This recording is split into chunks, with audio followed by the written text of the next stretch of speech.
Satu kisah di mana ada seorang muda, dia mencintai seorang gadis, dan pemuda ini bukan sembarangan orang, actually seorang pangeran, dan dia menaksir seorang gadis ini, dan pangeran ini bukan saja namanya anak raja, tapi dia juga ganteng. Dan bukan saja ganteng, tapi baik hati. Dan orangnya enggak neko-neko buat yang kayak pangeran yang lain. Dia benar-benar hidup jalan yang benar. Dia mengasihi gadis ini, tapi gadis ini meresponnya itu seperti acuh tak acuh kadang-kadang. Kadang-kadang masih ingat-ingat masa remaja dia waktu masih dengan teman-teman cowok yang lain gitu, ingatnya ke sana. Dan juga masih tidak begitu mau membalas cintanya pangeran ini. Padahal pangeran ini sudah cocok lah semua umurnya. Saudara-saudara, pas gitu. Kalau kita lihat begini, kita bilang sama dalam hati, cewek kok bodoh, ya benar gak? Benar kan? Ya, sudah begini, anggaplah satu prince yang datang ke kita di sini, ini rata-rata gak ada gadis lagi di sini. It's okay. Tapi kalau seumpama kita pada waktu itu masih gadis dan ada prince yang kayak gitu, benar-benar ini kan, kita ambil serius kan. Apalagi sering diberikan yang baik, sudah diperkenalkan kepada bapak dan permaisurinya. Wah, banyak orang di pelayan-pelayan di kerajaan tuh sudah tahu bahwa cowok ini naksir, pangeran ini naksir cewek ini. Tapi dia terus aja begitu, acuh-acuh atau setengah hati lah orang bilang gitu. Dia selalu bilang, saya nggak mau lah itu nanti hidup di kerajaan, saya nggak sanggup, atau hidup begini terikatlah di kerajaan tuh pakai ini lagi tata cara ini, saya nggak mau, saya mau bebas my life gitu loh. Jadi sebenarnya ini satu cerita, memang ini ada pernah terjadi, kita sudah tahu kalau kita baca kisah sejarah pasti aja ada yang terjadi demikian. Tapi sebenarnya yang saya ingin gambarkan itu, tadi kita bilang sang gadis itu bodoh atau kurang bijaksana, tetapi sebenarnya banyak di antara kita yang sebenarnya berbuat demikian terhadap Tuhan Yesus Kristus. Tuhan itu di dalam segala hal, mulai sebelum ada kitab suci, ia datang secara pribadi kepada Adam, kepada Henokh, kepada Nuh, kepada Abraham, kepada Ishak, Yakub, Yusuf. Dia hadir dalam hidup mereka secara pribadi. Ya, dia begitu mengasihi umatnya, ciptaannya, kekasih hatinya, karena kita ini sangat berharga di mata dia. Apakah kita merasa kasih Tuhan itu begitu indah di dalam hidup kita, atau kita bilang, begitu banyak orang di muka bumi, mana Tuhan perhatikan saya. Kadang-kadang kita bisa berpikir saya hanya satu di antara bermiliar orang. Ya, itu karena kita manusia memang punya kemampuan hanya bisa sebegini banyak. Benar gak? Tapi Tuhan punya kemampuan luar biasa. Dia tahu kita secara pribadi, dia tahu apa yang kita sedang hadapi, apa yang kita rasakan, ia tahu. Karena firman Tuhan katakan, sehelai rambutmu juga tidak akan jatuh selain seizin Tuhan. Itu berarti luar biasa. Dan sesudah saya bayangkan jumlah bintang-bintang dan planet yang ada di alam semesta, jauh dengan seluruh manusia punya rambut dikumpulkan pun, itu di sana bintang-bintang itu jauh lebih banyak, saudara bayangkan. Dan firman Tuhan katakan, ia menamainya satu persatu. Manusia Adam hanya ditugaskan menamai binatang yang ada dalam ciptaannya. Tapi begitu banyak Tuhan yang ini. Berarti Tuhan itu luar biasa sekali. Dia mengasihi kita sebegitu rupa, dia memberikan firman-Nya pada waktu Musa sudah ada. Dia memberikan Musa firman-Nya untuk menuntun orang Israel. Ya, dan pada waktu itu pun dia memberikan nabi-nabi luar biasa. Dia berusaha sedapat mungkin untuk bersama kita, menolong kita, menyayangi kita, menuntun kita, membela kita, semua yang dia lakukan. Nabi-nabi, kalau saudara baca mulai dari pertama sampai Malaiki dan banyak nabi yang mungkin tidak tercatat di dalam kitab suci ini, dia berikan. Dia berikan para pemimpin, raja, gembala-gembala, ia berikan semua. Dan luar biasa lebih daripada itu, Yesus Kristus sendiri hadir dalam hidup kita. Tujuannya apa? Supaya ia bisa dekat dengan kita, ia bisa memberikan kasih karunia, bisa menyelamatkan kita, bisa menuntun kita ke arah yang benar, bisa melakukan semua. Bahkan ia katakan kerajaanku punya warisan itu juga kita termasuk di dalamnya. Luar biasa bukan? Dan firman Tuhan itu luar biasa. Yesus Kristus itu bukan datang hanya untuk memberikan firman-Nya aja, tapi dia menghidupinya, bahkan menjadi korban bersemuanya, membuka jalan bagi kita. Kalau ada satu pangeran yang berkorban bagi kita, tentu kita akan cinta mati, bukan? Aduh, luar biasa, sudah ganteng, sudah begitu kita. Ini Tuhan Yesus adakan ini semua, dan dia Tuhan. Dan luar biasa sebelum ia pergi, ia kembali ke rumah Bapa, ia bilang, saya tidak mau kamu sendiri, saya mengutus Rohku yang kudus. Berarti Roh Kristus itu yang mampu tinggal di antara kita, mampu di antara semua orang percaya di muka bumi ini untuk ada dan memberikan pertolongan, memberikan penghiburan, memberikan kita tuntunan, memberikan kita pimpinan, memberikan kita kekuatan. Semuanya Roh Kudus itu hadir dalam hidup kita. Kurang apa lagi dalam hidup kita? Luar biasa. Dan pada waktu itu pun Tuhan membentuk yang namanya gereja supaya kita ada di dalamnya. Bagian daripada batu-batu itu atau sel-sel itu kita ada di dalam gerejanya. Ada di dalam persekutuan. Dan kita inilah orang-orangnya. Luar biasa. Dan bukan itu saja. Dia sudah mempersiapkan para rasul, ia mempersiapkan para nabi, ia mempersiapkan para penginjil, ia mempersiapkan para guru dan para gembala supaya menuntun kita semua. Luar biasa bukan? Dan bahkan segala berkat juga ia sudah sediakan. Sampai saat ini saya hanya berani bilang gereja eklesia, kami punya tantangan, tapi itu baik untuk kita dan semuanya kita tidak berkekurangan, selalu ada berkat. Buktinya luar biasa bukan? Dia memberkati sehingga kita juga jarang kan kurusan karena kurang makan. Kebanyakan lebih banyak makan jadi lebih gemukan. Benar kan kita benar itu? Ayo. Luar biasa Tuhan itu punya kasihnya kepada kita luar biasa. Kasihnya dia rindu agar kita ada. Bahkan saudara-saudara ia memberikan persaudaraan. Ingat loh, saya pernah berkumpul di macam organisasi banyak. Nggak ada seperti yang gereja Tuhan yang benar. Kasih itu ada. Ada satu ibu di rumah kita di 24 Barrelland Avenue. Dia dalam soon akan pindah, akan cari. Semua datang mau nolong dia. Ada yang mau angkat barangnya, ada yang mau ini, ada yang mau ini. Ada yang cari rumah, ada yang saya lihat ada yang kasih bantu dia uang sedikit juga. Mereka ada. Itu di mana? Dapat di organisasi mana? Itu hanya di dalam tubuh Kristus gereja di mana kita semua berada. Luar biasa bukan?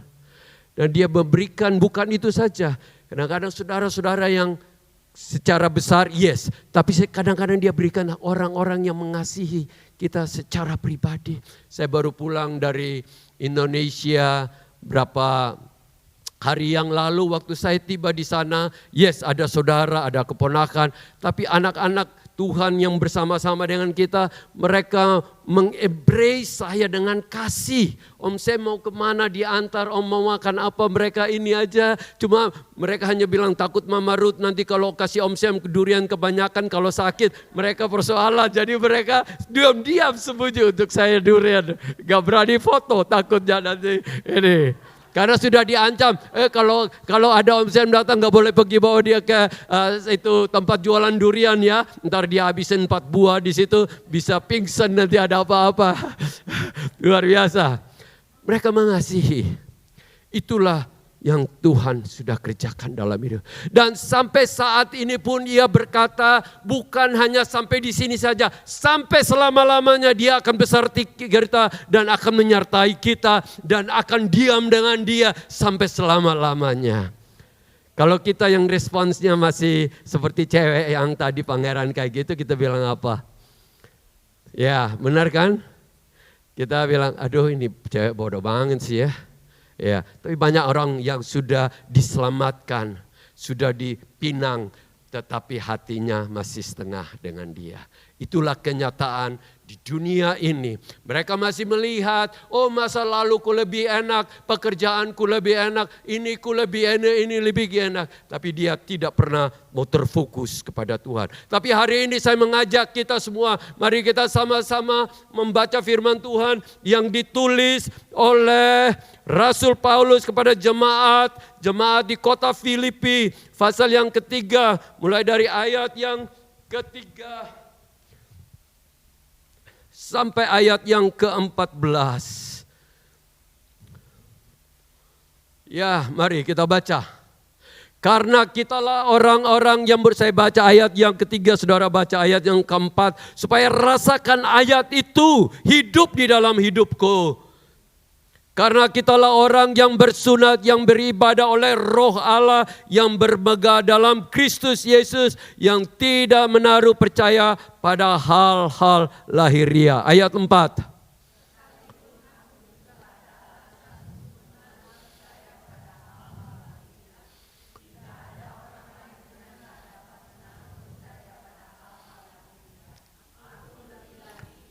Disunat pada hari ke-8 dari bangsa Israel, dari suku Benyamin, orang Ibrani asli, tentang pendirian terhadap hukum Taurat, aku orang Farisi. Ayat 6.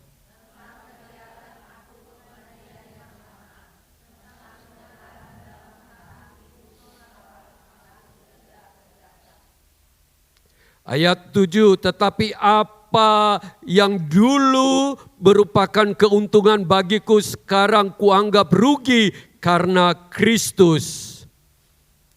Ayat 8.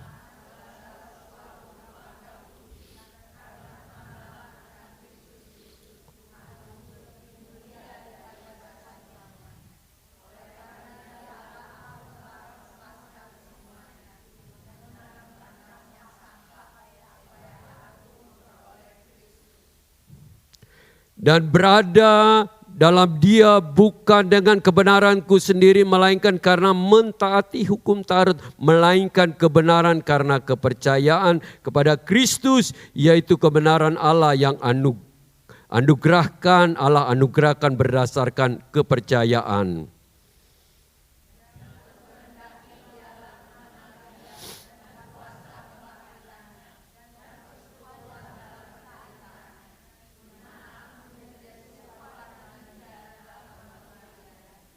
Supaya aku akhirnya beroleh kebangkitan dari antara orang mati.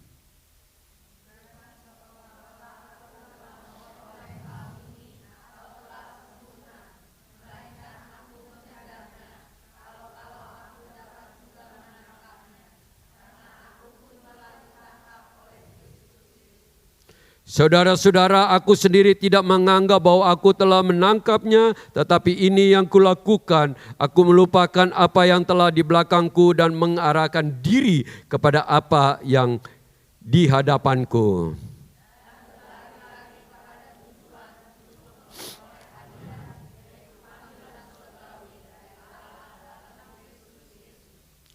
Saudara-saudara, ada 3 poin yang ingin saya bagikan dari apa yang kita bacakan di sini. Yang pertama adalah tantangan bagi kita, apakah Dia adalah segala-galanya di dalam hidupku. Karena tema hari ini yaitu siapakah Yesus itu sesungguhnya di dalam hidup kita. Siapakah Dia sesungguhnya yang sebenarnya itu di dalam kita. Orang mungkin melihat kita sebagai orang percaya, tetapi apakah kepercayaan kita itu sesuai dengan apa yang Ia inginkan? Dan bagian yang kedua, apakah kita masih tetap rindu mengenal Dia? Masih mengenal Dia atau tidak? Karena banyak orang pada satu stage of their life itu, kekristenan itu jadi monoton. Mulai orang bilang kejenuhan terjadi, itu harus hati-hati. Dan yang ketiga, tujuan hidup kita itu apa? Yang masihkah Kristus di tengah-tengah itu, ataukah kita memiliki tujuan sendiri sedangkan Kristus kita tinggalkan? Tadi sudah saya katakan, banyak orang itu ya sudah menjadi orang percaya, tetapi hanya sebatas orang percaya. Yang Tuhan inginkan adalah lebih daripada hanya orang percaya, tetapi segala-gala di dalam hidup kami adalah untuk Dia. Kita percaya orang ke bulan, tapi apakah kita mau menghidupi seperti gitu? Tentu tidak, karena Dia punya urusan di sana. Kita hanya percaya. Tetapi kalau kita percaya bahwa Yesus Kristus adalah Tuhan, berarti kita harus menempatkan segala-galanya di dalam Dia. Saudara-saudara yang dikasihi, ini penting sekali ya, karena kalau kita tidak menempatkan Kristus sebagaimana Rasul Paulus menempatkan, kita akan mudah untuk tergoda, mudah untuk mundur, mudah untuk tidak menjalankan apa yang ia inginkan. Mudah sekali untuk kita kerjakan itu. Karena apa? Karena dia tidak begitu utama di dalam hidup kita. Rasul Paulus itu waktu dia mengenal Tuhan Yesus, tadi yang kita baca, dia suatu orang yang bersunat, orang Yahudi benar-benar asli suku Benyamin. Dan saya hanya kasih tahu suku Yehuda dan Benyamin yang benar-benar masih memegang Yerusalem itu, dan itu adalah keasliannya. Yang 10 itu mulai dari suku-suku Manase, suku yang lain itu, Ruben, suku yang lain itu, mereka sudah bercampur sehingga sudah terpencar, dan badai yang kembali akhirnya hidup di daerah Samaria, sehingga terjadi satu perselisihan antara mereka di situ. Nah, kalau yang benar-benar asli Yahudi itu adalah orang suku Yehuda dan Benyamin. Dan Benyamin ini adalah lebih kecil dari Yehuda, tapi mereka itu adalah orang-orang yang sungguh-sungguh mengikuti Tuhan. Dan saudara-saudara, dia benar-benar seorang ahli Taurat. Berarti dari 5 buku yang ditulis oleh Musa, Kejadian, Keluaran, Imamat, Bilangan dan Ulangan, itu mereka hafal luar kepala. Hafal, bukan hanya ingat dulu, cari concordance dulu. Enggak, di quote, bilang aja begini langsung mereka tahu ayatnya. Karena apa? Dari kecil mereka diajarkan begitu. Dan berdebat, belajar sampai ahli Taurat dia.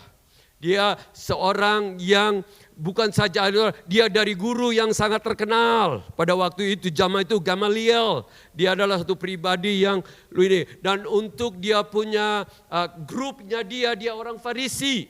Orang yang menganggap bahwa mereka lah yang meneruskan Taurat itu.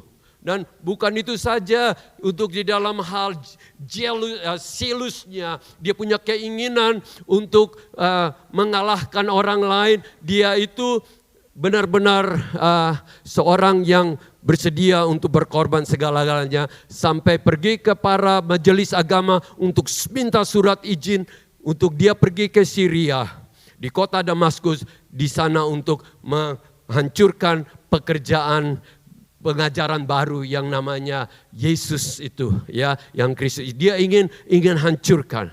Dan waktu Stefanus dibunuh, ia ada di situ. Saudara-saudara, dia satu orang yang luar biasa. Ya, satu orang yang luar biasa. Tetapi semua itu dia katakan sejak pertemuannya dengan Tuhan Yesus dalam perjalanan, di mana dia mendengar suara Yesus, di mana ia matanya buta, mana mata dia dimelekan beberapa hari kemudian, dan sesudah itu dibaptis oleh Ananias dan dipenuhi oleh Roh Kudus, dia adalah suatu ciptaan yang baru. Dan ia berani katakan bahwa semua yang pernah ia alami, yang pernah dia pelajari dari masa kecilnya sampai dia sudah dewasa, dia anggap itu tidak berarti, atau kata lain itu rubbish. Luar biasa.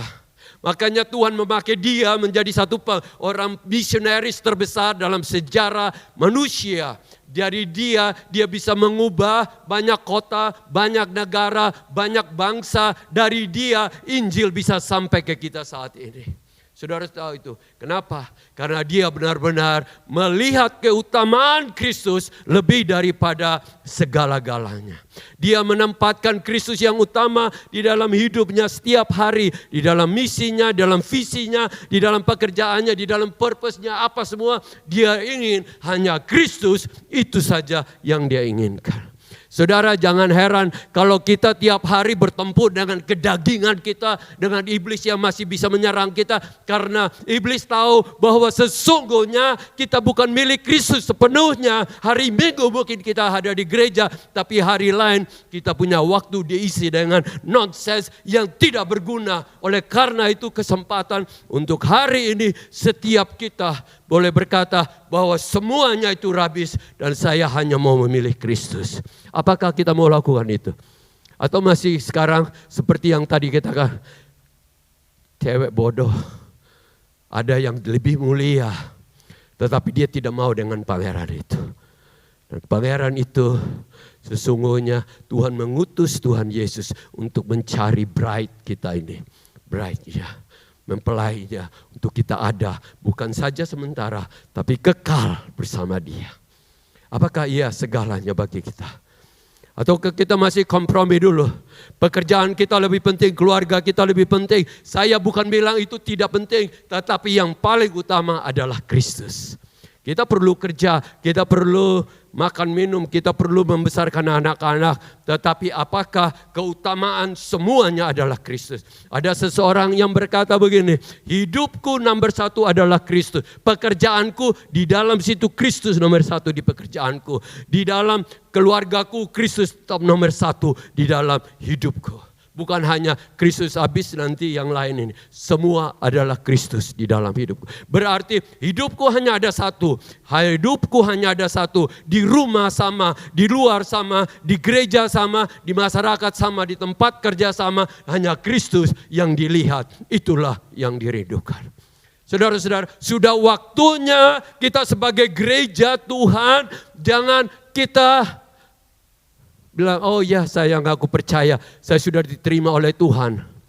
Ya, kita sudah dianugerahkan. Habis itu ya udah mulai dancing aja, udah senang-senang aja. No, Rasul Paulus tidak demikian. Tuhan Yesus punya pengajaran juga begini. Pikulah salibmu, sangkalah dirimu dan ikutlah aku. Dia tidak pernah berkata bilang, kamu ikut aku dan kamu akan bersenang-senang. Dia tidak bilang, tetapi ikut aku, ada kuasa kemenangan. Ikut aku, di dalam itu kamu akan diberikan hikmat. Di dalam segalanya. Dan Tuhan akan memakai kita untuk menjadi garam dan terang bagi dunia. Saudara-saudara yang dikasihi, saya mengasihi saudara. Tetapi sesudah saya melihat kematian beberapa waktu akhir-akhir ini, ya saya baru saja kehilangan saudara, Koko, ya. Tapi juga beberapa bulan yang lalu ada brother-in-law, ya, umurnya kurang lebih sama, dan juga di sini tentu ada saudari kita, papanya juga tidak ada. Dan saya hanya ingin katakan, jangan pikir bahwa mereka itu 80, 81 gitu ya. Saya hanya ingin katakan, waktu saya di Surabaya, semua orang cerita, saudaraku, temanku, umur 40-an, umur 50-an, selama 3 tahun ini pada pulang ke rumah Bapa. Apakah saat kita pulang ke rumah Bapa, kita sudah siap menghadapi penghakimannya? Ada orang yang bilang, kita tidak dihakimi. Ada di ayat katakan, kita dihakimi. Tetapi karena Kristus sudah membela kita, kita ada pengampunan. Tetapi pekerjaan kita, apakah pekerjaan itu bagaikan logam mulia, emas, perak dan permata, atau perbuatan kita selama ini hanya jerami? Kalau jerami itu akan terbakar kalau dites dengan api. Yes, kalau logam bisa terbakar, tetapi dia akan makin dimurnikan. Saudara-saudara, benar kan? Kalau kita mau tes emas atau logam sebuah dengan api, bukan? Tapi kalau rumput kan habis kan, jerami kan habis. Tapi kalau emas, oleh karena itu saudara-saudara, hidup kita hari ini menentukan sekali masa depan. Kita bukan bilang saudara harus tiap hari duduk berdoa 24 jam, bukan. Kita harus menginjil pergi keluar sana, juga bukan. Tetapi hati kita di mana? Hati kita di mana? Apakah yang lain lebih penting dari Tuhan Yesus?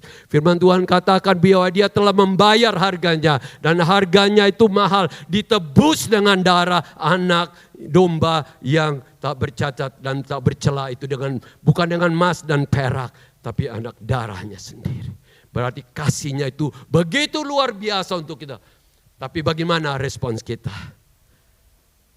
Itu yang pertama. Apakah ia segalanya dalam hidup kita? Atau kita masih berpikir-pikir, ada lain ya hidup ini alternatif. Ya, saya bilang bisa kita cari. Tetapi ujung-ujungnya bukan saya ingin ya kayak menakut-nakutkan. Tetapi saya sudah ketemu banyak orang yang punya segala-galanya. Tetapi empty, frustration dan rasanya mau bunuh diri aja. Meskipun sudah punya banyak hal. Tetapi kalau kita yang dalam Tuhan, meskipun banyak tentangan, tapi ada kuasa, ada damai sejahtera, ada sukacita, ada kasih. Kenapa? Karena Kristus itu hidup di dalam kita untuk menyertai kita. Pilih mana saudara-saudara? Boleh saya bilang, kalau kita mau itu, karena kita punya pilihan masing-masing. Tetapi apakah kita hanya sebatas itu saja? Saya bukan bilang bahwa kita tidak bekerja, tetapi bekerjalah untuk Kristus. Kemuliaan Dia. Membesarkan kerajaan, besarkanlah untuk kemuliaan Kristus. Karena saya ketemukan banyak orang besarkan anak supaya memenuhi kebutuhannya. Kayak dia punya dream. Tapi biarlah kita sekarang membesarkan anak untuk Kristus. Kita amin kan? Saudara-saudara jangan aneh kalau anak-anak, kalau hanya untuk kita aja lama-lama dia bilang, Dad, I just fulfill your dream, Dad, and I don't like it, Dad. No, kita sekarang ini harus fulfill God. Karena dia dikasihi oleh Tuhan dan Tuhan sanggup merubah anak kita. Jadi jangan sampai anak kita menjadi segala-galanya. Tuhanlah segala-galanya dalam hidup kita. Kita setuju? Amin. Berikan tepuk tangan dong Tuhan Yesus bahwa saya mau. Dan nomor 2 saudara-saudara, memang di sini sudah mungkin pernah saya bagikan. Karena Tuhan Yesus, Rasul Paulus katakan yang ku kehendaki, yang ku rindukan, yang ku inginkan ialah mengenal Kristus dan di dalam kuasa kematiannya dan kuasa kebangkitannya. Masihkah itu kerinduan kita? Atau ya Om Sam itu lagi ngomong itu aja lagi Om Sam, gue udah jenuh. Saya hanya katakan kalau orang benar mengasihi, dia tidak pernah akan jenuh. Saya kasih tahu. Saya hanya baca satu artikel menyatakan the dangers of the marriage itu di age between 20 and 40. Sudah menikah 20 sampai 40 tahun itu banyak sekali permasalahan. Siapa yang sudah menikah begitu lama? Itu dangerous. Kenapa? Faktor kejenuhan itu mulai masuk di dalam diri sang pria atau sang istri, ya, sang husband atau sang istri. Dan itu sangat berbahaya. Kalau masih tahun pertama memang bisa bertengkar, ini ada juga yang bercerai. Tapi itu karena kebodohan. Karena kurang mengerti, karena kurang dewasa, masih nikah waktu masih muda ya, gitu. Tapi sesudah ini sudah dewasa, tapi yang selalu itu adalah apa? Kejenuhan. Itu dia lagi, itu dia lagi, itu dia lagi. Itu yang berbahaya. Dan kalau kita tidak menjaga, itu banyak persoalan terjadi. Tapi saya berdoa di sini supaya everybody di sini terus honeymoon, terus jalan-jalan ke Kanada, ke Amerika, New Zealand sambil menikmati honeymoon, oke? Karena saya rindukan begitu. Kalau mulai rasa ada ini sedikit, go and buy holiday. Don't worry about the money. Don't worry about kerja. Pergi dulu holiday dulu. Karena marriage lebih penting dari semuanya itu. Oke, dan ini sebenarnya tanpa kita sadari banyak orang-orang yang sudah mengikuti Tuhan waktu tahun pertama sampai tahun kelima, cinta habis Tuhan Yesus, ada persekutuan dia ada doa dia ada KKR ada penginjilan dia ada, ibadah berapa kali juga no problem. Tapi lama-lama, om saya capek om saya. Sebenarnya itu bukan karena capek, karena the passion is not there anymore. Dan ini kita harus jaga. Karena banyak orang putus di tengah jalan karena itu. Dan I hope there's none of us here yang akan begitu. Tetapi kita adalah orang-orang yang berkobar-kobar hatinya. Semangat terus sampai akhir hidup kita. Sampai garis akhir. Dan mahkota kehidupan, mahkota kemenangan diberikan, disediakan bagi kita. Amin. Oleh karena itu jangan sering menghindar dari persekutuan. Ya, suka sendiri-sendiri tahu-tahu semua sama HP berjam-jam. Tapi kalau dengar firman Tuhan setengah jam aja sudah ngantuk-ngantuk. Itu satu tanda.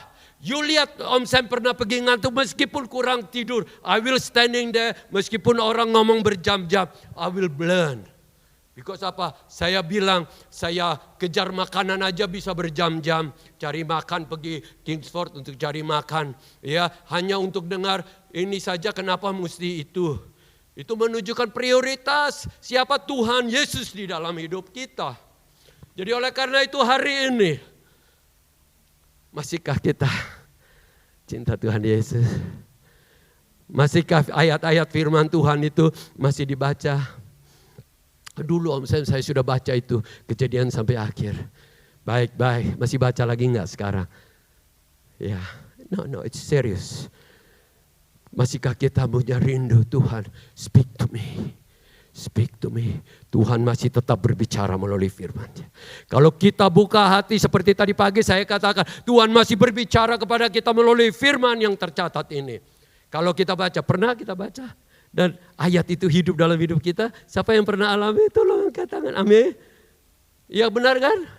Tuhan itu berbicara dan Tuhan akan terus berbicara. Karena tulisan ini meskipun cetakan. Tetapi itu power hidup untuk memberikan kita kuasa. Dan akan menuntun hidup kita. Firman Tuhan adalah pelita dan terang bagi jalan kita. Kalau tidak ada firman tersesatlah kita. Dan matilah rohani kita. Kalau itu kita harus jaga. Oleh karena itu saudara-saudara yang dikasihi hari ini. Saya ingin bangkitkan lagi. How is your prayer time? Bagaimana you talk to Tuhan? Apakah Tuhan itu masih banyak berbicara atau waktu senggang? Ini ada studi ini yang dari saya baca dari siapa yang dari Amerika pun jatuh. Ya. Barna ya. Dulu ya orang itu bisa duduk setengah jam. Bisa tenang, tidak berbuat apa-apa. Tenang dulu. Tapi sekarang hanya 30 detik aja sudah ambil HP langsung cep-cep gini. Kenapa kita nggak bisa tenang hidup ini? Benar nggak dikira-kira? Serius? Itulah keadaan kita manusia saat ini. Oleh karena itu mari kita kembali. Untuk seperti Rasul Paulus. Ingatlah dia menulis Filipi ini bukan lagi baru pertama kali ia mengenal Tuhan Yesus. Tapi ini kemungkinan sudah 20 tahun ia mengenal Tuhan Yesus. Baru dia menulis kepada jemaat yang dia gak bisa hadir. Dia menulis surat ini. Dia masih katakan yang ku kehendaki mengenal Yesus. arti dari kematiannya, arti dari kebangkitan. Supaya aku benar-benar merasakan menghidupinya. Supaya di dalam aku menghidupi, kuasa Tuhan itu bekerja sehingga membawa kepada orang lain. Dan benarkah setiap kertaan dia mengubah dunia? Change, world changers. Kenapa? Dia melekat ke Tuhan. Dia melekat ke Tuhan. Amin. Dan ketiga di sini saya bawakan, saudara-saudara, banyak orang punya own dream. Ya, setiap orang punya hak. Banyak orang punya own vision, punya hak. Punya tujuan, purpose, yes. Ya. Tapi saya hanya ingin katakan, yang benar adalah tujuan hidup kita adalah Kristus. Dan dari Kristuslah mengalir kuasa untuk memberkati orang lain. Jangan kita punya cita-cita tanpa Tuhan. Ingat, Tuhan bisa bilang, no, I'm not in it.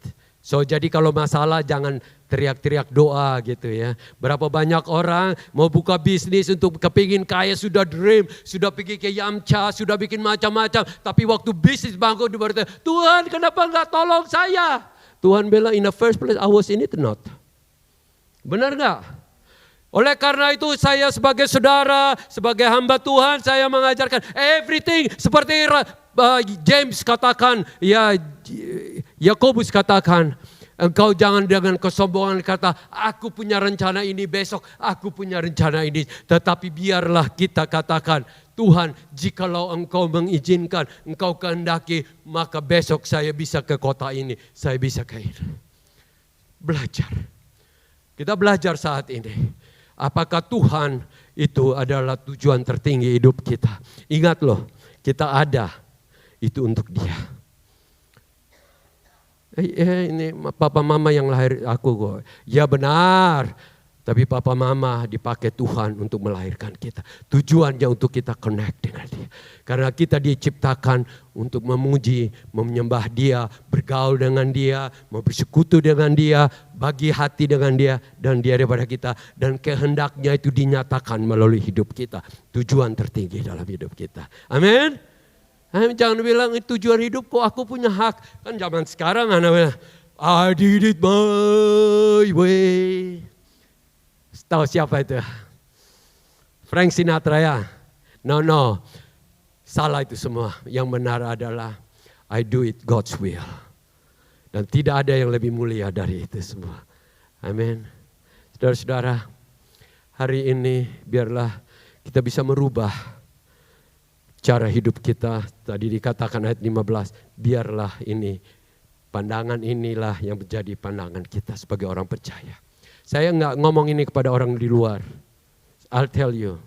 Karena mereka selalu bilang, me, myself and I am the king, I am the queen, I am the everything. Tetapi kita sudah dibeli oleh darah Yesus, bukan? Kita sudah dibayar harganya. Apakah kita masih hidup dan berkata, oh Tuhan, saya mau jalanku sendiri. Tapi berani kita katakan, Tuhan, I surrender.